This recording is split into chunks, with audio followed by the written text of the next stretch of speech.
All right. What's up, everybody? This is the Tuesday 10X. We are in the first Tuesday of June of 2024. So it is countdown to 2025. And I can't think of anyone better than Jeremy Forcier to talk about how do we close the year strong. Like, we're not just in the fourth quarter, guys. We're in the last 5 minutes of the fourth quarter.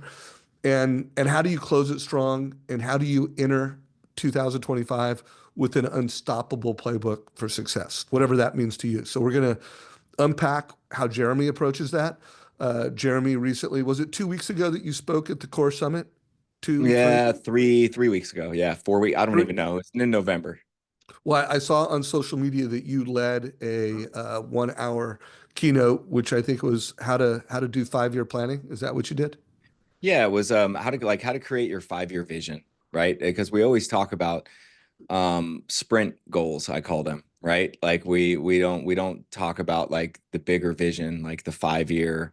You could talk about, we don't talk about 10 year often, but 5 year for sure, and look out.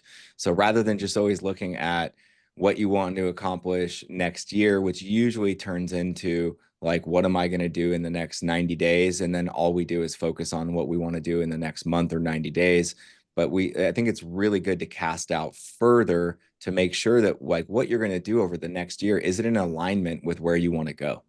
Right. So oftentimes I see people make like a big 5 year vision. I'm just going to give you an example of, they're like, okay, like I want to hire, uh, 20 loan officers. I want to have 20 loan officers, right, that work for me over the next 5 years as part of my 5 year vision.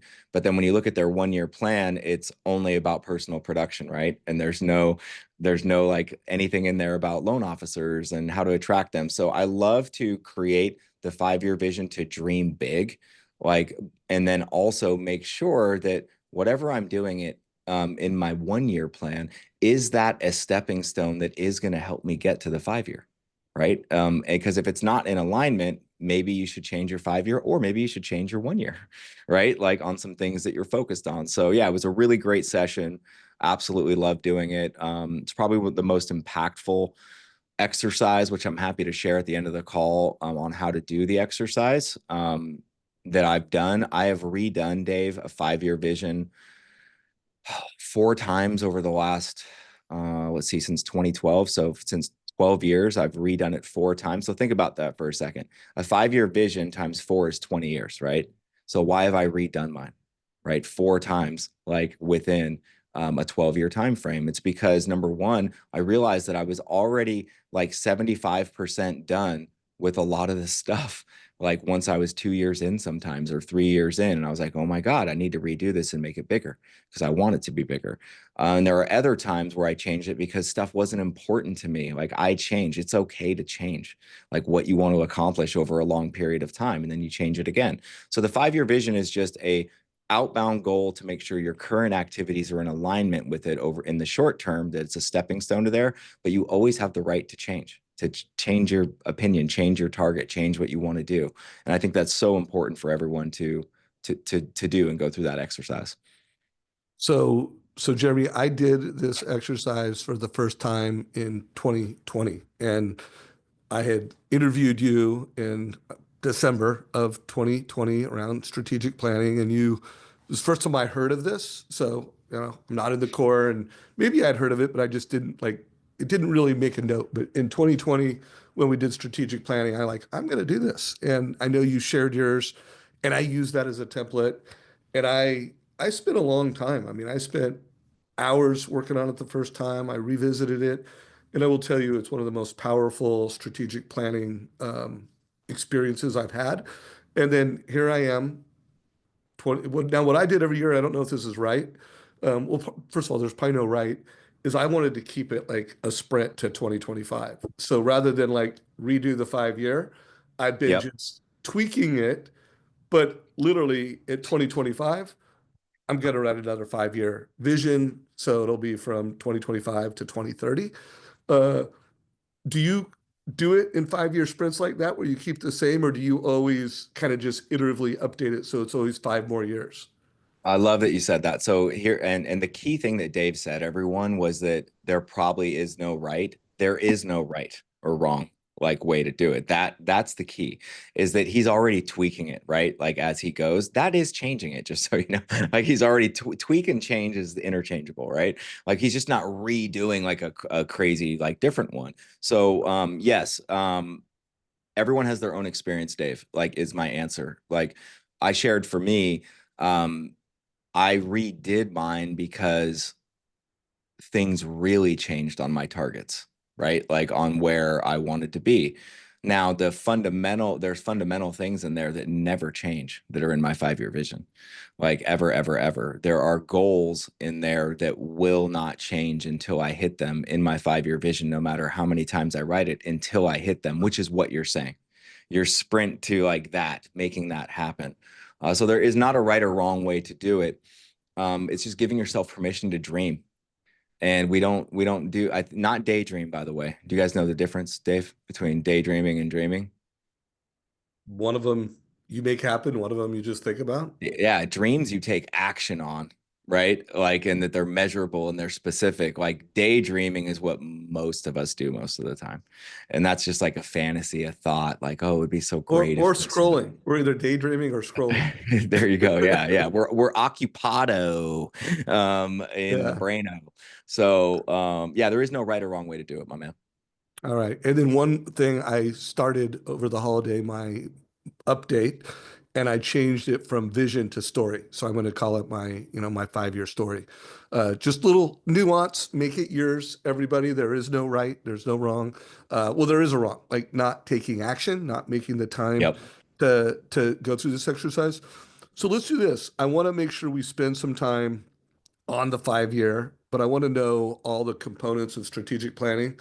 So when you think of the promise we made for this call, close strong, have a killer playbook for next year, 5-year vision/story is one tool and one component. What are the other tools and things that you're telling your coaching clients? Because you're a coach for the core, and you also lead a division for cross country of loan officers. What are the, like you're going to close strong, you're going to win next year. Do you have this done? Do you have this done? What's the checklist? Yeah. So for me, it's really simple. I call it reflect and then redirect, right? Reflect, redirect, refine. Reflect, redirect, refine. So there is no strategic planning if you can't look back honestly and reflect on the year, right? There's no such thing. If you can't look back and honestly reflect on the year, there's no strategic planning moving forward, because you're essentially, if you don't reflect, all you're doing is starting a new business every year. If you don't look at like what happened in the year that you're in. So first thing that I always do and that I recommend to everyone is they take a look at their last year and look at what goals that you made for that year. I did this with a loan officer yesterday who works for me. We sat down and like we looked at like, okay, what were your objectives, right? What were your goals? Where did we fall short? Where did we land big on any of these? And then what did we not do that we said we were going to do from an activity standpoint? I always, always, always start there. So you have to reflect first on what were my closings? How many leads did I get? How many people referred me? How many referral partners total am I prospecting right now? Um, what is my conversion look like on lead to app? And then from, when I say app, I mean just filling out a loan application. And then what's my conversion from app like to actually close business over a 12-month time frame? Like I like to look at metrics and I like to look at activities. So you have to reflect first, right? And then once you reflect, you have the data. You have an honest look in the mirror of like, this was my effort and this was my outcome. Right now, the second part to that is to, redirect, right? So redirect would be, okay, I have this data. Now I need to redirect my goals based on this data. So I want to make sure that I'm clear on this, right? Is when I say that I'm going to make my goals based on this data, you can't just say that you want to triple your business you can't just like, I think that's a huge, huge mistake. Like if you triple your business within 1 year, um, it's usually not because of something you did in that year, right? It's market driven, or it's something you've been doing for a year, 2 years that is now paying off, et cetera. So I don't like people to make big, huge, lofty goals. And I get pushback on this all the time, just so you know. Like people are always like, well, no, I can't afford to not triple. Well, if you start thinking like that, you're in a desperate mindset. You're not an abundance mindset, right? And then you have commission breath, and then you're making unrealistic goals and unrealistic actions usually. So what I always do is look at what were my results on the reflection. Okay, cool. So whatever that number was, I'll just use income for an example, right? Okay, let's say that income number was, 300,000, right? Then what I'm going to do is make my goal for this next year is going to be 20% higher than whatever that end income was. Right. So, and most people are like, I want to double. No, I get it. I want you to double too. Okay. I want everyone to double. Doubling will happen frequently. I've doubled 3 different times in my career, but year over year. Right. But remember, I've been in the business for 20 years. I'm going on my 21st year next year. So I've doubled like a year over year 3 times in that time frame. But if you want to make like realistic goals, just do 20%, because if you do 20%, I mean, you're going to double your business anyway every 3 years, no matter Jeremy, what. all three of those times were they market driven, where the market gave you a little rocket boost? No, it was 2 of the 3 were market driven. Okay. And then one of them was from actions I had been taking for years, right? What That what paid year off. what year was that, and what volume? What was Yeah. So the that was in 2015 or 2016. I have it all charted out. That's okay. We're close. Yeah. I just Yeah. wanted to So have a 2015 general. or 2016. And that's when I decided to start like pouring into loan officers. So it took time, right? To hire like a whole bunch of loan officers and do all that stuff. So that was just like a slow burn over a long period of time from a strategic standpoint. But the other 2, guess what? 100% market driven. But by the Like way, that was strategy driven though. I mean, strategy in action. You had to do some actions, but you had on the a strategy. you Yeah. you had a pivot in strategy Yep. that drove that. And I do want everybody to make a note. Like if you want to have a 2x, it either needs to be market driven, which more times than not, when you talk to people, it will be, or there has to be a really big strategy that Hmm. if you execute on that strategy, you could 2x and you have realistic actions to do it. But it's Yeah. it's really one or the other. Like you do not just incrementally 2x your business without a strategy or a market Yep. lever, in my opinion. By the way, Yeah. if And anybody and has a, and go ahead. and it happens though. Like I want to like be really clear on this, because people fight with me about this a lot actually when I'm helping them with their plans. And I'm like, listen, I'm not saying you can't do it. Okay. I'm saying that if you go in though with that's your only thing that you're focused on, it's going to happen. It won't happen 99% of the time. So if it makes you feel better, if you want to double, you have to have a par goal and a birdie goal, right? So think of like a par goal is 20% increase, right? A birdie goal would be okay, whatever that BHAG, that big hairy audacious goal is, like to double or whatever. But from an activity standpoint, if you grew 20% every year, Dave, like would that be like the most unbelievable business ever if you grew 20% Oh, every year forever, yeah, right? Like it's think about stock market. If you had a stock that went up 20% Tesla every single year forever on Tesla. average, it's incredible, right? Like it's absolutely incredible. It's like so it's okay to have big goals. I want everyone to get really clear on focusing on where you're at and growing from there, because that's where the money is. That's where the magic is. That's where the activities get really specific. That's where you can get strategic and go, what do I need to change to get to the next level? There's no skipping steps in success, right? It's a staircase and you have to go step by step by step by step. And whenever I have skipped steps, because I have a big fall, right? So there's also been 3 different occasions. So I told you I doubled 3 times year over year.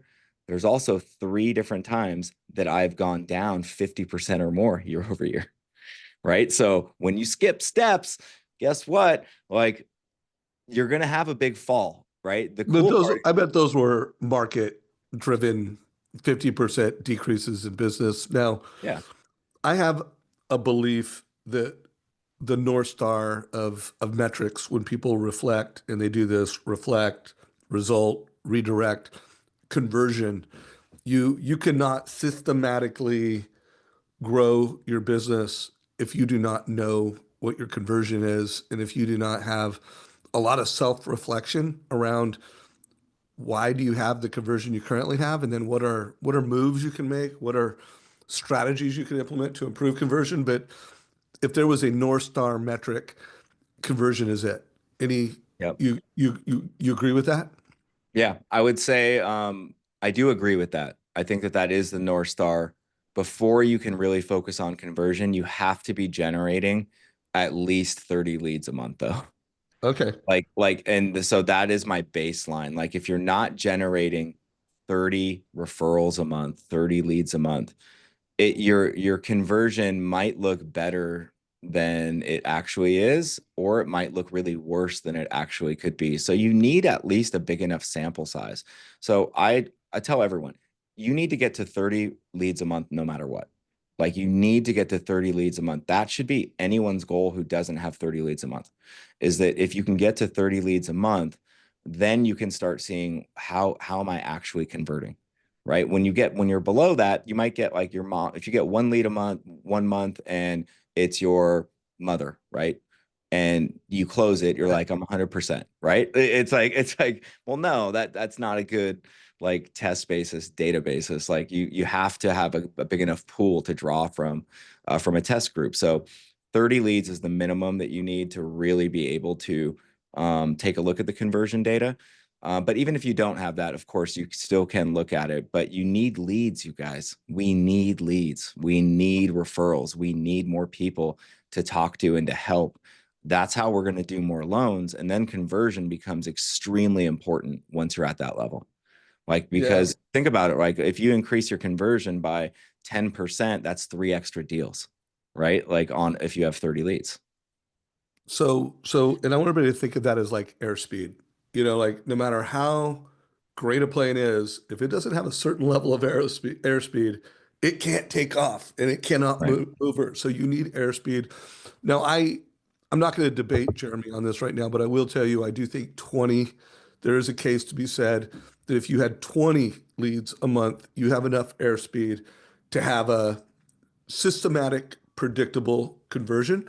Um, I don't know if you want to debate that, but I just think like 20 to 30. Like you got 20 to Sure, 30 leads let's a month. let's debate it. So and when I say let's debate it, you're not wrong. Like everything has like a conversion table at the end of the day. It's just that do you want to do more than 2.5 loans a month, right? So if you're getting 20 leads, you're probably Well, doing if you've got a 26% conversion at 20 leads, that's five-ish loans, you know, which by the way, now. I agree. That's not what anybody's This is playing the the game debate for. though, okay? This is the debate part, right? Is I'm a nerd about this, you guys, so you're just have to bear with me for 3 minutes, okay? And Dave's a nerd about it too, which why I love this. So, um, that is true if everyone is qualified, okay? If everyone can actually do something. Um, I live by the rule of 50, okay, and then 50. So what that means is that 50% of my applicants, I am probably not going to be able to help. I've tracked this for a really long time. They can't afford what they want, or they have work they need to, whatever it may be. Like, don't qualify at all. Don't ever call me back. I already had someone and not interested in talking to me. So that is typically like 50%, right? And then of the other 50%, which you will convert and pre-approve, et cetera, you'll close 50% of those over a 12-month time frame, right? So I do agree with what Dave's saying. If you have the proper follow-up, right? If you stay in front of the individuals, because you have to remember that averages on conversion are over a period of time. Like for me, my average like pre-approval to actually get in contract and purchase is over 6 months on average. right? So that means I have a bunch of people that are less than that, and I have a bunch of people that are over that, right? Before they actually do something. So it's all a trailing effect. But a lot of action and activity comes into even converting that number, right? Of 25%. All right. And I'm going to put up a poll in a minute, guys, on where do you sit in terms of leads per month? Because I do want to, depending on how everybody answers this. By the way, how many leads do you generate per month on average? Yeah, so they're down right now. So last month, I was at 61 leads. Typically, I'm between 80 and 110. So let's call it 90 to 100 is like normal for me. And this year, leads have been my number one issue for sure. Like Got number it. of leads and number of quality leads have been like the biggest issue that I've had. There's no doubt. Okay, guys. So check the button real quick. Are you generating less than 20 leads per month, 30 to 50 leads a month, 50 to 70 leads a month, 70 plus? And we know Jeremy is in the 70-ish plus range. So by the way, so far, 90% of the audience is less than 20 leads. Yep. Keep going, guys. You know, we've only got what percent? About 46% of you have voted. Why hasn't everybody voted? Like, uh, if you are here and you aren't multitasking, like just check a button. Let Jeremy and I know. Like we want to deliver real value to you guys to help you crush next year. So Jeremy, here is the results, and boom. So it There you looks go. like we definitely need to do some 911 on lead generation strategies, and make sure that do you see that, Jeremy? No, I see it. And here's what's so cool about this. Okay. Number one, I was right. Number two is that it's the easiest one to fix, you guys. Everyone write that down. This is actually the easiest part to fix is getting more leads. I swear it really is. It conversion comes after you have enough leads, right? So like getting more leads is actually the easiest part to fix with just straight work. Like we can talk about strategy too, but just straight working hard and asking who you can help. Can you introduce me to someone? Who is the favorite realtor you've ever worked with? Oh, that's awesome. I would love an introduction to them. Just straight work, like will actually get you over those 20 leads like per month. So I love that 89% was 20 leads or less because that is the easiest thing to fix. Love it. So strategic plan. I want to get that checked off. Story, and then I do want to save time to close out with just ideas and strategies. Like specifically, let's close the last 5, 10 minutes with here's three things you could do right now to get to 20 leads a month. So we're going to close out with that, Jeremy. Okay. Okay, so the story. What does your business plan look like? Obviously you shared a process of reflect slash self-assess, results, redirect, but you have a 2-page document. Like I'm big win by noon. For anybody who's got the win by noon planner, make sure you fill out like it has some things to fill out. But what are the things you fill out every year for the year ahead? Yeah, so like at the core, where I'm a coach, like I use a really simple one-page business plan from a metric standpoint, and it's just showing you like what you did this year, where did the percentage of leads come from, right, et cetera, like how many units did you close, what was the commission per unit, et cetera, et cetera. So something really simple to start. And then when I look, and then right below it in that one page, I write like, well, where are my leads going to come from this next year and how many, et cetera? How many do I want to generate?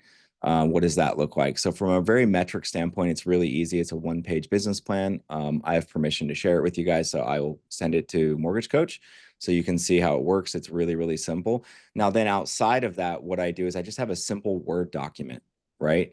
And what I do in the Word document is I just list out like here are there's not a certain number, like here's 5 to 10 things that I absolutely have to make sure that I do from a strategic standpoint to hit what I want my new goals to be. So I'll give you an example. Like the things that don't ever leave my business plan ever, ever, ever are, realtors, right? Realtors. And I think that's the bulk of my focus is on realtor relationships, realtor business. Because if we focus on that, if we meet 100 realtors and then we decide like what 40 that we actually want to work with, we have a connection with of some sorts, we like them, etc. Those are the 40 that I want to follow up with like on a weekly basis, right? So having a lists are really important. So that's something that never leaves from a strategy standpoint. Meet with 100 realtors. If you haven't met with 100 realtors before, like that should be your goal for 2025 is I'm going to meet with 100 real estate agents. Okay. And then you're going to pick 40 of those, right? That you're going to have a list after you've met with them all that you're like, okay, these are going to be my 40 realtors that I'm going to target, that I'm going to go after, that I'm in a relationship with, want to continue to be in a relationship with, et cetera. Right. And keep it really, really, really simple. So the second thing that never ever leaves my business plan is past clients, right? And this is something that we teach that's called like the hand that feeds you. So think of like a hand like this, right? And the palm, which is the largest portion of the hand, those would be like my realtors, right? That's going to be my number one focus. And then we move to like the thumb, right, is going to be my past clients. And if you have 400 past clients, awesome. Like that's the goal, is to get to 400 past clients that you like to work with, that you really, really focus on. That would be like the past clients that I really want to focus on and make sure that I'm calling them, at least twice a year, inviting them to a client event twice a year. These are really simple strategic things that all of you can do to build your business. And the reason why, like, we don't want to go over 400. We're going to get to all database later. And if you don't have 400, that's okay. Every single person goes on your past client 400 database list until you get to 400. Okay, every single person. And if you want to cheat, you can also just meet really cool people that you like that didn't use you, they didn't know you yet, bought a house, etc. You can put them on your past client 400 list until you get to 400. And it's the follow-up that really counts and matters. The reason why the 400 number is so critical is that typically, like every 7 years, like someone will move, right? Or they'll have a need for a loan. Like typically every 7 years, someone will move or have a need for your home. So that means that could bring you like an additional 60 deals per year just from your database, right? Just from like actually following up and following the system of doing a monthly video email to them, mailing to them once a month, throwing 2 events a year where you invite your past clients to, and calling them twice a year. That's the formula, right, that we teach, and it works. And I'm not perfect at it. It's hard to do it all. Okay. But that's essentially an extra 60 deals a year that you could have over a 7-year time frame. And as you're looking out, so remember, looking out, to not miss those. The index finger, right, is VIPs. So VIPs are people that you really like, you want to spend time with. They've really helped you in your life. You've helped them in their life, or you want to help them in their life. You enjoy being around them, and we want to make sure that we, call 10 of those every single week. So the goal is to get to a list of 40 VIPs. When I started this stuff, Dave, like, I did it all wrong. Like I had a list of, when I was told to make a VIP list, at one point I had like 90 people on it, but it wasn't a real VIP list. It was more of a prospecting list, right? This list is like very important people to you, right? And it should be small. You might start with 10, you might start with 20. The goal is to get that to 40 though. And we're going to call 10 of them, and we want to develop deep relationships with these people, right? Which is why you can't have 100 on this list. And we're always going to talk about things like the FORD acronym, right? Like family, occupation, recreation, dreams. This is where we spend most of our time with our VIPs. And they can bring you an additional 40 deals a year just because you're in such a deep relationship with you. They are going to want to help you because you're in a deeper relationship with them. So if we start doing math here, just so you know, it's like 80 deals, like from 40 realtors minimum, right? And then we're like, okay, let's divide the 60 by 2 to be conservative, 30 deals from a past client list. We're already at 110. right? Deals like on an annual basis. And then another 40, we're at 150 deals by just three strategic pillars that everyone should always be focused on. After that, like it's like the whales is the middle finger. And the reason why we use the middle finger as the whale, I'll do it this way, as the whales, right, is because oftentimes whales are just big, huge accounts that you're chasing. And we should always be chasing like a small number of those consistently, though, because they can have the biggest lift in your business. They're also the hardest to land and they take the longest. And a lot of times they ghost you, right? Which is why it's the middle finger. So, like, we want to make sure, so we don't assign any loan that you can close from that, because one year you might close 10 from a whale account if you land it. And most of the time it's going to be none or one, maybe you'll get a shot, right? And then we move to like the ring finger, right? The ring finger is your greater database. So that would be everyone, friends, family, past clients, pre-approvals, pre-qualifications, people that your database. And the database is really interesting because like you still want to market to all those people. You just don't want to spend a ton of time on it outside of the people that you enjoyed working with the most. And this is a really, simple list. Think about like all realtors, all past clients, community groups, club affiliations, loan officer recruits, if you're a manager, builders, like it's everything. It's the larger database that you are in touch with on a monthly basis via a video email. Like, so you're still going to generate some incremental loans from your larger database outside of the more focused one. And then the pinky finger is social media. And this is why it's the pinky finger. Like it's you shouldn't spend a ton of time on it, but it's really important still. Like you shouldn't spend a ton of time on it, but it's really important still. So post at least 3 to 5 days a week, right? Rotate posts about your life lessons, life experiences, business, et cetera, right? This could provide you like an additional 12, we'll call it to 24 max, like deals on an annual basis.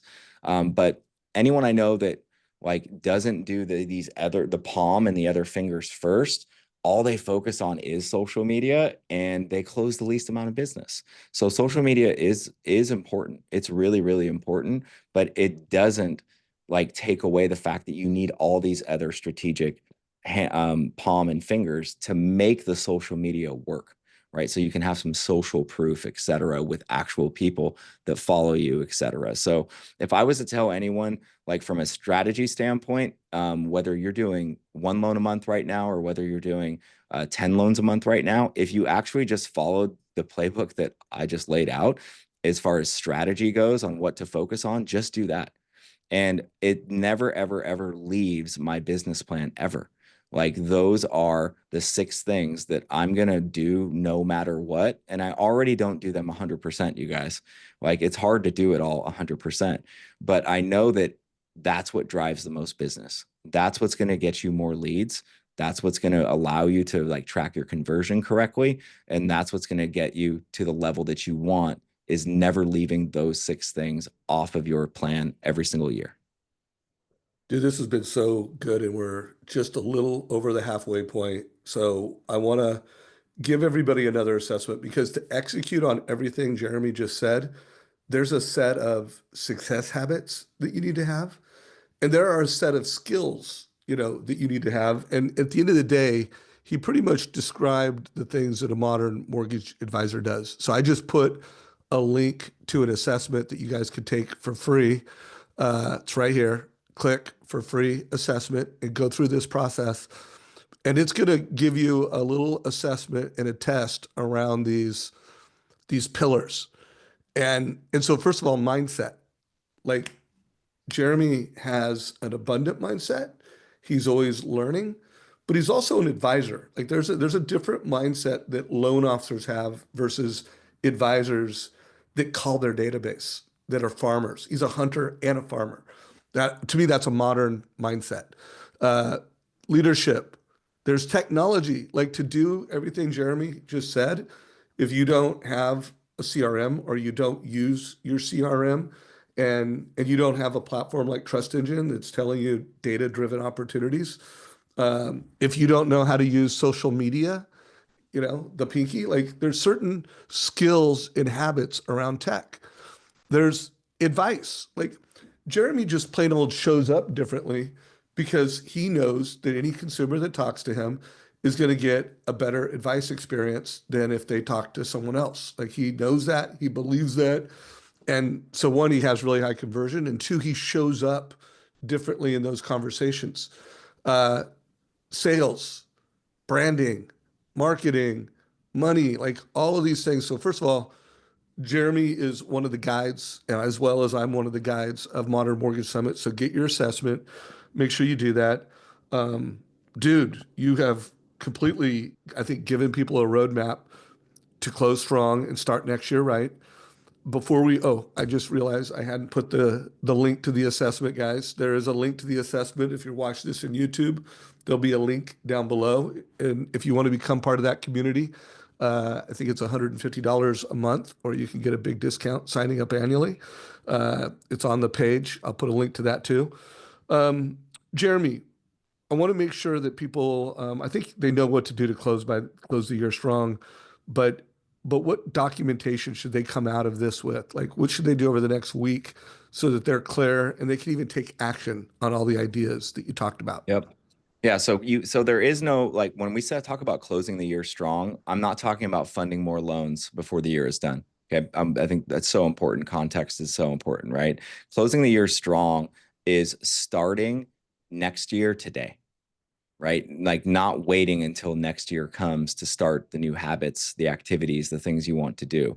If you're going to really close the year strong right now, what you have to do is get 100% focused on activities. That's it. So how do we do that? I'm going to give you guys something really simple that you can do that I will be doing over the next 3 weeks. I've done it for years.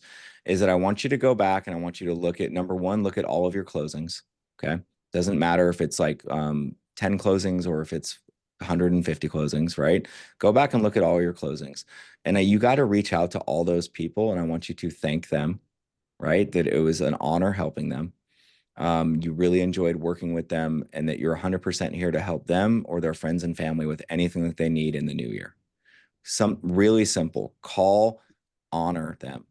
The next thing I would do is look at, like, how did I get each one of those closed transactions? Where did it come from?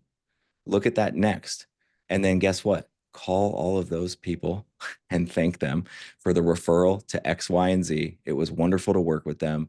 How are things going? I would love to, help more people in the next year. Please, feel free to let me know. Is there anyone I can help, whether it's you or your friends and family, et cetera? So if you do just those two things first, like, you're going to have a massive amount of activity that you're going to have to do over the next week or two, right? So go back and honor first. Another thing that is a really powerful exercise that I've done is that I looked at, like, the referral partners, and I'm specifically talking about real estate agents when I say this, and I look at who referred me, like the closed business that I really loved working with, and I make them a video and I send it. It's just a video of me. So let's just pretend I'm recording right now, and it would be like, "Hey, Dave, it's Jeremy. Listen, I was looking back at this last year and we had the opportunity to close 4 transactions together. And I just loved, loved, loved working with you. Here are 3 things I love about you, right? Number 1 is that you're always learning. Number 2 is that you're super calm under pressure. And number 3, like, you really care about the people that you're helping. And I just love that about you." So I'm going to stop now. I make a quick video for them individually and I send it to them with the 3 things that I love about them. And I close with, "Hey, what do you say we do double that amount together next year?" Right? What do you say we do double that amount next year? Let me know what you think about that. I'd be happy to help you plan. I hope you have a great day. I've done that for 3 years now. Yeah. So I did it in 2022 was the first time I did that, beginning of 2022. And it has such a huge impact because you guys are actually taking the time to stop for a second and tell the people what you love about working with them. Also, calling out how many you did, whether it's 1 or whether it's 5, it doesn't matter. And then also saying you want to do more with them, right? You want to do more with them. How are you going to help them do more so that you can do more together? And the feedback is always absolutely incredible.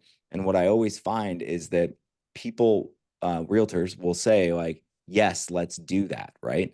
Let's do more. It doesn't mean that it happens because they have to engage, of course, and do their job and all that stuff.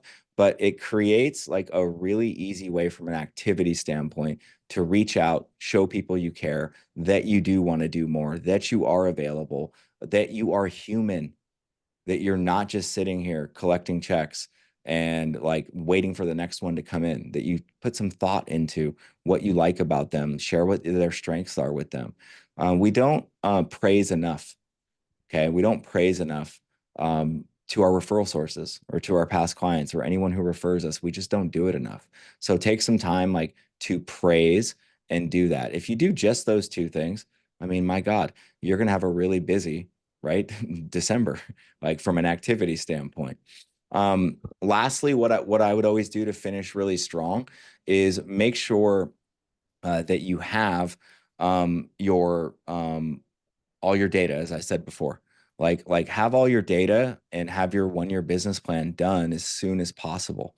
Like how many you want to do next year, how many events does that mean you're going to have to throw? I realized this year, Dave, that I didn't really do a big client event, right? And I'm embarrassed by it. So rather than like wait, I realized this in November, like I just created one 3 weeks ago. It doesn't have to be perfect. So 3 weeks ago, I was like, all right, I'm doing a holiday party, right? It's going to be here. It's going to be wine and hors d'oeuvres.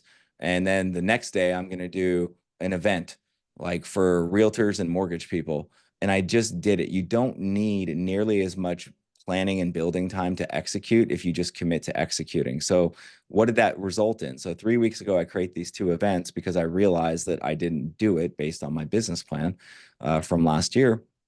And now I have 200 plus people showing up to a client appreciation party on Sunday. And then the next day on that Monday, I have 100 RSVPs to a half day event, right? To teach realtors and mortgage professionals on how to think, exactly what to say, and exactly how to execute. Yeah, yeah. So I got Phil Jones and Ben Newman coming in. So You got Phil Jones coming yeah, and Ben yep. next Sunday, or when On is Monday, this? Monday, And I didn't get invited. bro. Listen, hold on. This proves my point, you guys. See what Dave's doing right now? Like he's got a little FOMO. Listen, I didn't have hardly any planning in this. I was like, I need to get something out and done. And I just literally focused though on like realtors and mortgage, right? Which I know he's in the mortgage industry, but loan officers and realtors, right, for the event. And I focused on past clients, like et cetera, pre-approvals and referral partners for the holiday event. So Dave, you are welcome to come. I will send you all the information.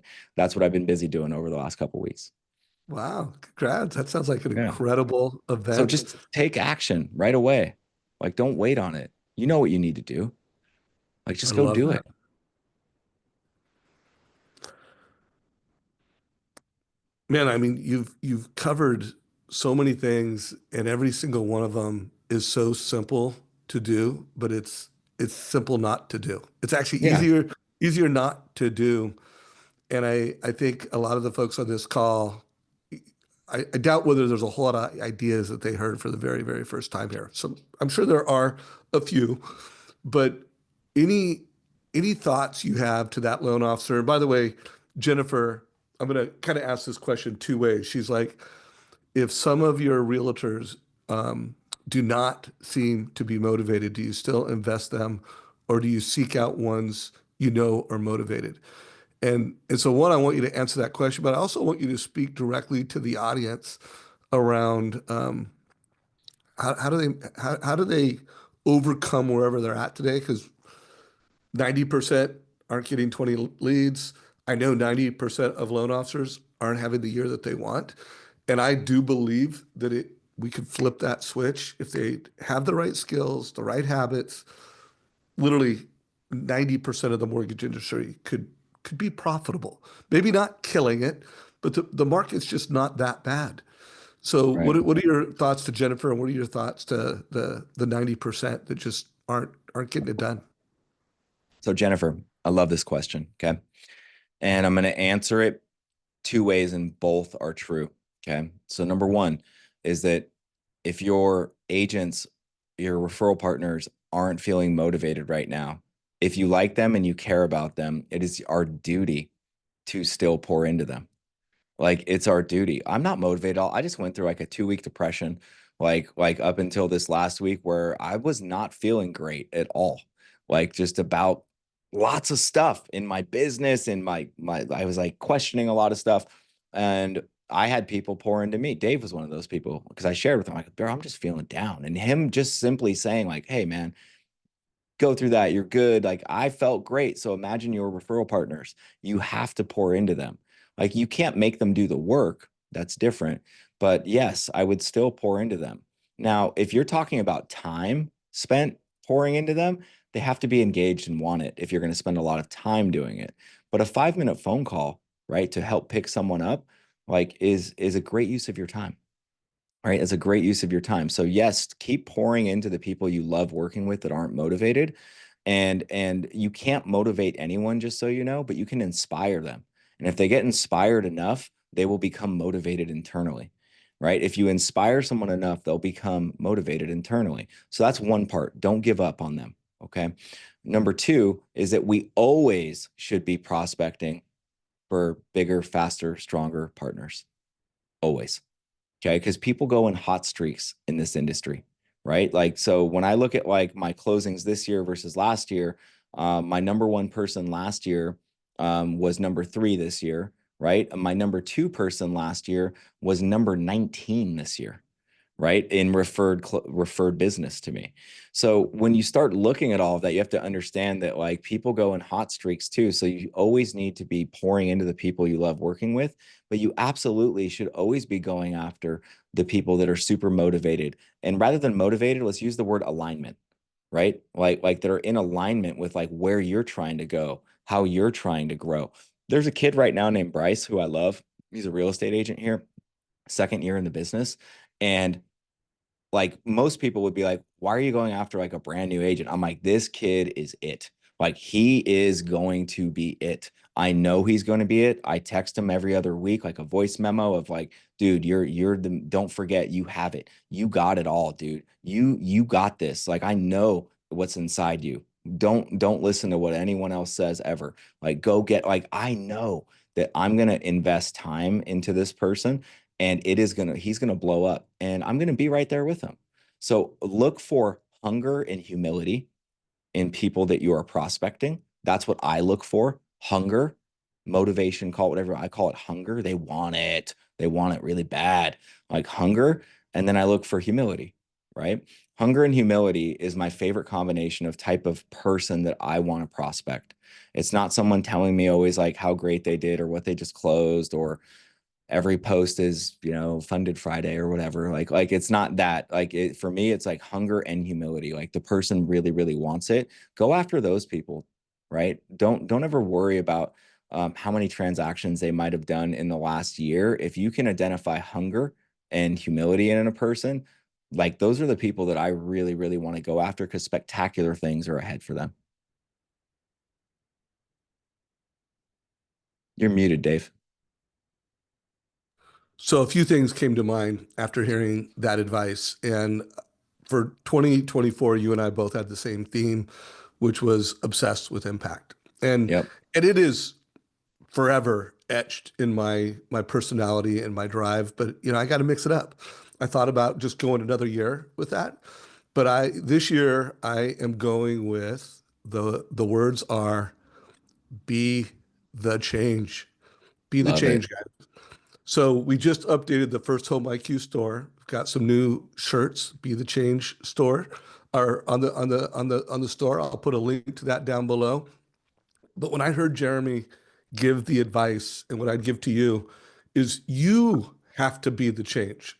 Like I want Yeah. everybody to like self-reflect. If you're doing less than 20 leads per month, if that's where you're at, I guarantee you, like everybody has a list of hundreds of people that you would invite to your wedding. And everybody can build a database of 400 people. I mean, I have mentored loan officers, and I've actually in our new loan officer playbook, like you can't come to work for me until you have put several hundred, 300 people into an actionable database where you're leading into those people and be the change. And I Yep. would I would I would push people right now, like if you're not a mortgage coach, and you don't know how to do a rent versus own, or you don't know how to help someone that is waiting till next year, like, oh, I'm waiting for rates to come down, or I feel locked into the mortgage I'm in right now because it's 2 or 3%. Like, be the change. Be really good at having a conversation with people that, hey, should you keep living in that house or should you move up? Should you keep renting or should you move up? And so I would just push everybody, like, you've got to be the change if you're going to help a realtor become Yeah. inspired and motivated. It Yep. starts with you. And Jennifer, I don't know where you're at, but I would really push you because you could tell you have a really good heart. And by the fact that you asked that question, you Yep. were you were hoping Jeremy wasn't going to just say ditch him. That was hopefully not going to be the answer, and he gave you probably the answer you wanted. But I also want to push you, like, be the change. Do you have the skills? Do you have the habits to win in this market and inspire and motivate people? And guys, that's what we need to have. Yeah. And so what be the change means to me, you guys, like to put it into a Jeremyism, right, is my favorite type of leadership, right? So be the change means lead by example. That's what it Okay. means to me. Lead by example. If you want people to change, you got to be the example and change, show them what that looks like. Show them what it looks like to sit down and do a power hour of 40 outbound calls and have them sit there with you and or in the other room doing theirs too. Like you have to lead by example. Like if you don't lead by example, it's going to be very hard to even understand if that person wants to change. Now, Jennifer and everyone else, I also want to point out that, there are plenty of people that I work with that don't want to do that much more than they do. And they're totally happy with that. Right. And I don't like ditch those people, but I'm not spending a bunch of extra time to pour into their business. Right. Like I'm not. Like one of my favorite agents that I work with, we had lunch like 3 months ago.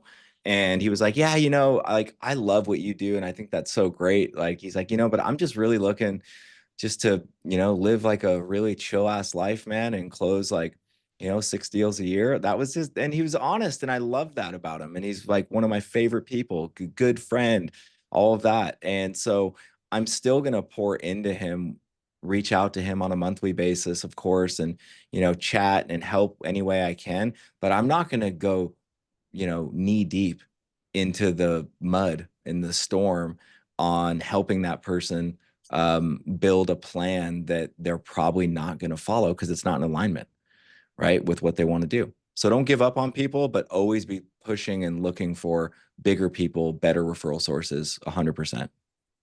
All right. So Jeremy said he is going to share a couple planning documents that we'll Yep. have down below. So if you're watching this in YouTube, there'll be links down below. We'll put them either in a Google Doc or a Google slide, and everybody will have those as a tool.